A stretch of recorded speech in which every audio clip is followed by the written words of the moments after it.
Hi, thanks so much for looking into Merlin's Mountain today. My name is Andy and you are very welcome. If it's your first time here and you, like me, love all things psychic and spiritual, why not hit the subscription button, subscribe to the channel so you don't miss anything, because there's more stuff coming up all the time, including live videos. And friends, you do not want to miss the live videos. They are just great fun with great people. Anyway, I thought it would be rather good to do a series about the angels, and so that's something I want to start today.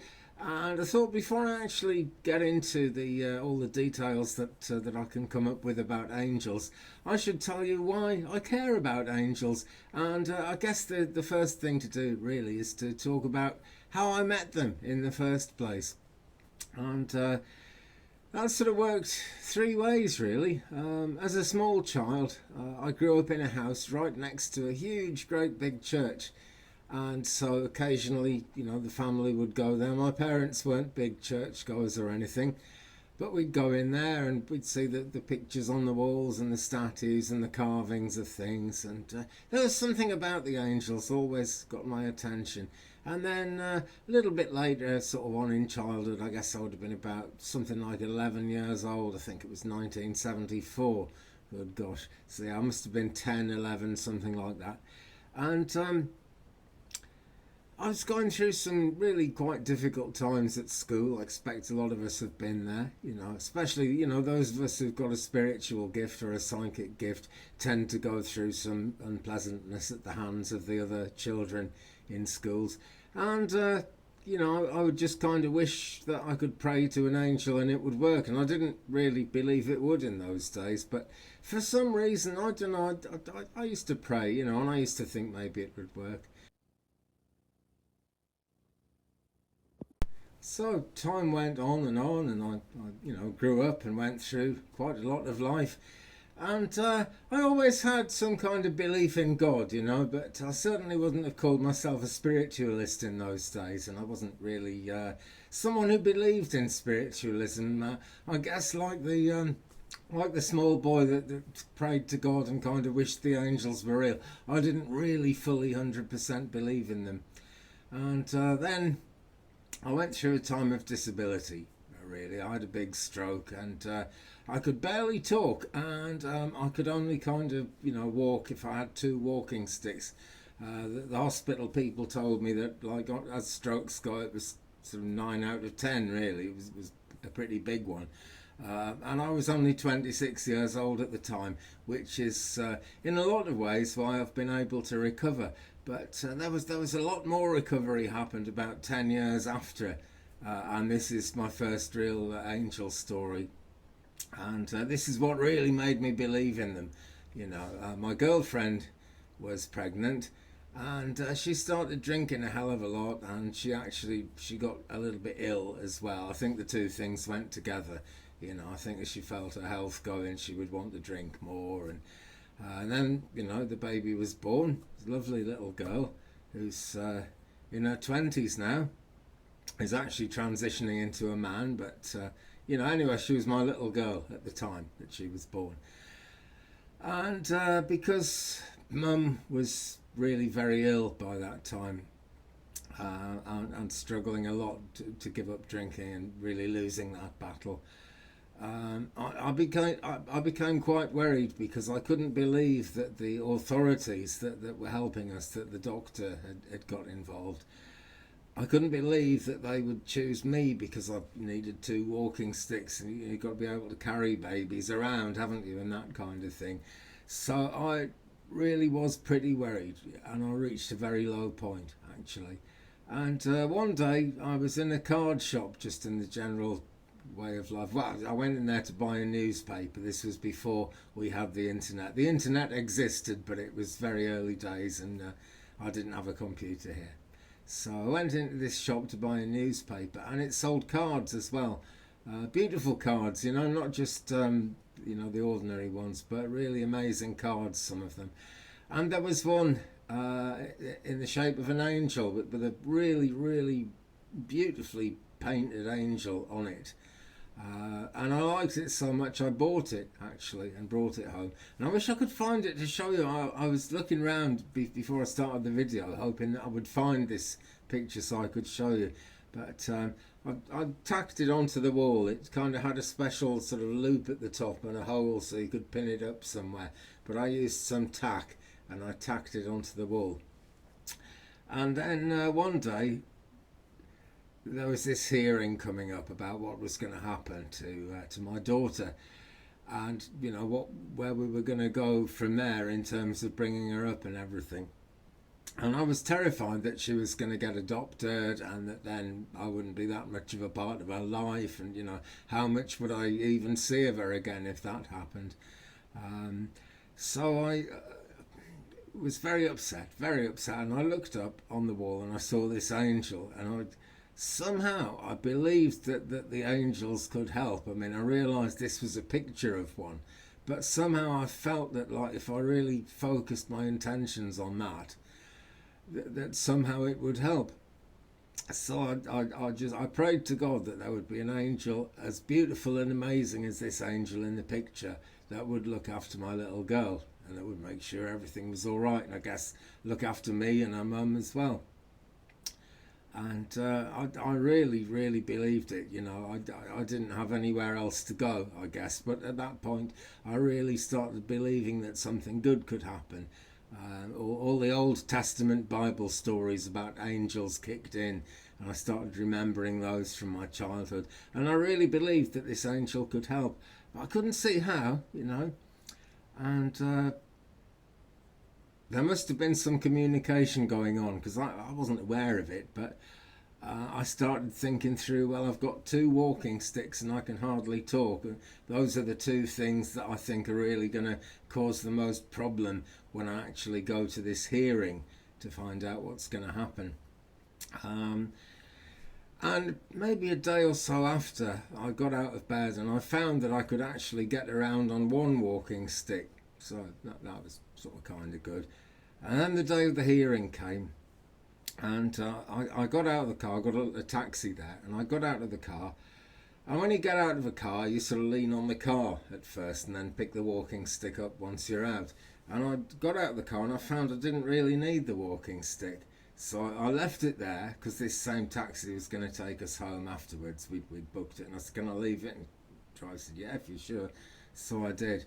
And I went into the hearing and I found I could talk, you know, still quite slowly and with a speech impediment, but I could definitely talk, and every word was clear and the people could understand what I was saying. And it just went amazingly. We came out of there with a decision that my daughter would live with me. And I knew that was coolio, because I was very happy to make sure that her mum was a part of her life, and she always has been ever since.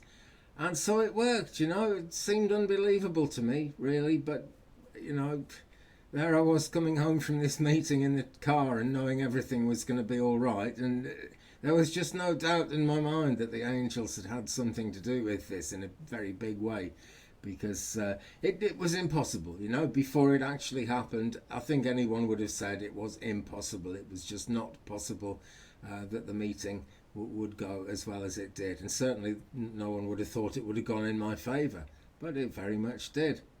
So that was wonderful. So that's kind of 2 levels of meeting the angels, and things were sort of quiet after that, because I guess, you know, I had a lot to do bringing my child up. It wasn't the time to go off on a new religious experience or a spiritual experience, really. And then I guess probably about 10 years after that, this was when I finally got into spiritualism in quite a big way. And by then I was starting to need 1 walking stick again. I was just a little bit too wobbly. And you know, I was cool with that. I'd had such a long time of just being able to walk around carrying a baby who's wriggling and kicking. And the only thing that had ever gone wrong with that was quite funny. I picked her up one day and I was going to put her to bed, and she just kicked out against the wall, and it threw me off balance. I fell over, but there was a bed, this very bed here, dear viewers, that I'm sitting on. This bed was here, so we just fell onto the bed, and that was all right. So I was starting to need a walking stick anyway. And, fair enough, I'd been helped so much and everything important had been taken care of. And I was part of a website. I don't know if you remember Ning, N-I-N-G, Ning websites. They were the big thing before social media really kicked off. Facebook had just started about then, but these Ning websites, they were like real communities. You could kind of put your pictures on there and music on there, and you could message people. Kind of like MySpace for spiritual people. There were lots of mediums on there. And I'd gone on there because I met a medium who told me that she thought I was a medium and I should investigate. And so one of the mediums there had been teaching me. And then one day I was thanking him because he taught me some amazing things, and he just taught me yet another amazing thing. And it was him that really got me working with mediumship and believing that I could do it. So I was thanking him, and he said, well, I wonder if I could ask you a favour. I said, well, you have this disability. Sure. He said, well, I've been learning to do something called psychic surgery, and I want to try it, and I would like to do it in a chat room. And this website had many chat rooms, and he ran one of the chat rooms. So I said, yes, sure, that would be good. We'll try it. And so the night came. And we all I went into the chat room, and there were lots of my friends there, and actually all the time I was there, more and more people were logging in.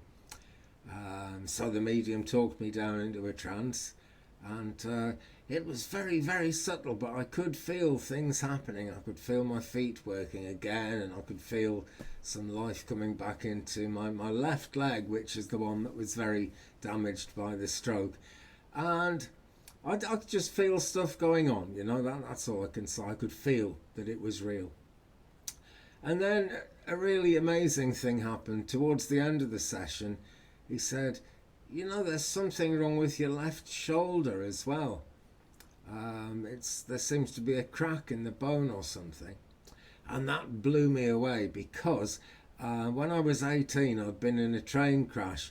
And it was so long ago and so healed up that I'd forgotten. I'd completely forgotten about it. So, there's no way I'd told him, given him anything to think of any, how can I put it? What I'm trying to say is it was very good evidence that he was actually really connected quite high up, that he was able to tell that, because I'd forgotten it. I couldn't have told him about it by accident or anything like that.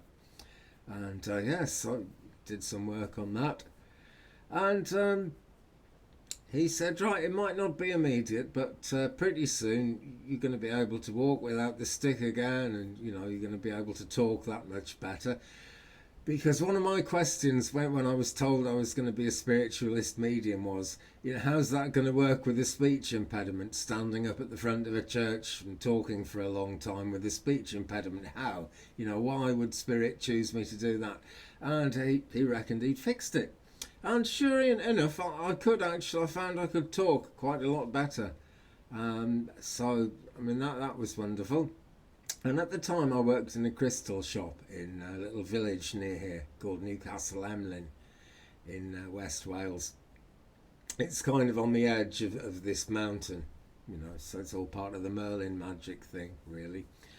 And there was a medium called Tom working in there, and next time I went in there, he was there, and he said, Andy, it's just come to me that about a week's time, that stick is going to go, that walking stick is going to go. And he was dead right. About a week later, I was able to walk without the stick and everything. And I put it all down to divine intervention, and I believe in spirit guides, and the psychic surgery relied heavily on spirit guides. But that, to me, was the biggest proof of anything that gave to me, was that the angels were real, and the angels were actually on the case. And so after that, I've never forgotten them. I've never lost faith in them. I think we all kind of lose sight of these things from time to time, which is one of the reasons I wanted to put this video out. For those of you who are experienced with the angels, you'll know how amazing they are. But maybe you're new to this idea. You never know who's going to watch a video. And if you're new to this idea, then my friend, let me tell you, the angels are totally there for you. You know that they're physically unlimited. If there's an angel here for me right this minute, that angel can be with you and a million other people right this minute, working one to one, because they're not at all physically limited. Anyway, let's pull an angel card. Right, this is a deck that I bought around that time. Actually, I've had this about 12 years now.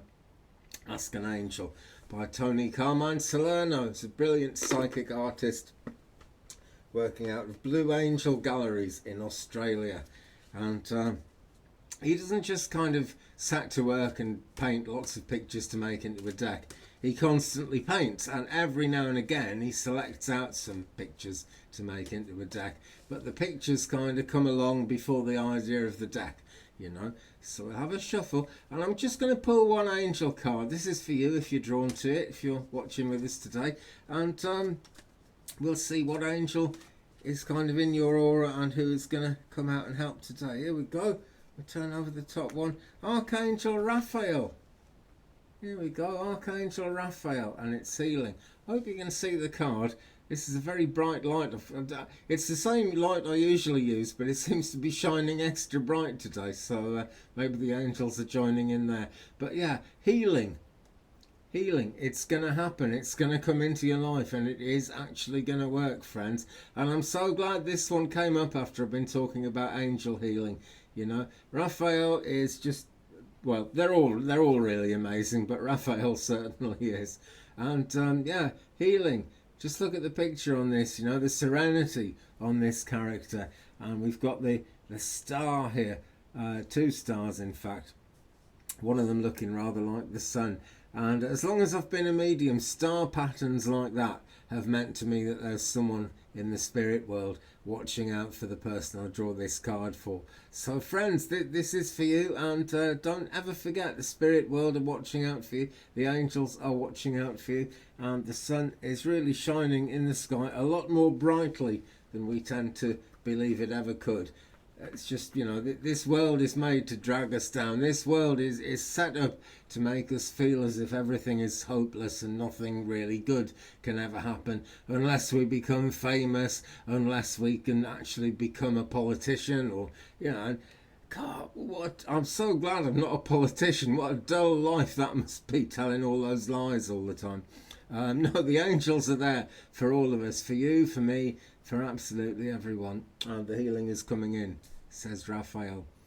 Okay, friends, well, on that note, let us bring this video to a close. Thank you very much for watching. Please do hit the subscribe button if you haven't already, because there's always more of this coming, and we'll do a little series on angels, I think, over the next few weeks. I think we could go quite deep with that one. Leave me a comment. Let me know your angel stories, folks. This would be brilliant. At some point, I can make a video about all of your experiences, you know, almost like a Q&A. So leave me a comment in the chat.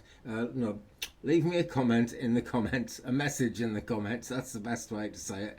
And at some point, we'll go through them. We'll do a video like that.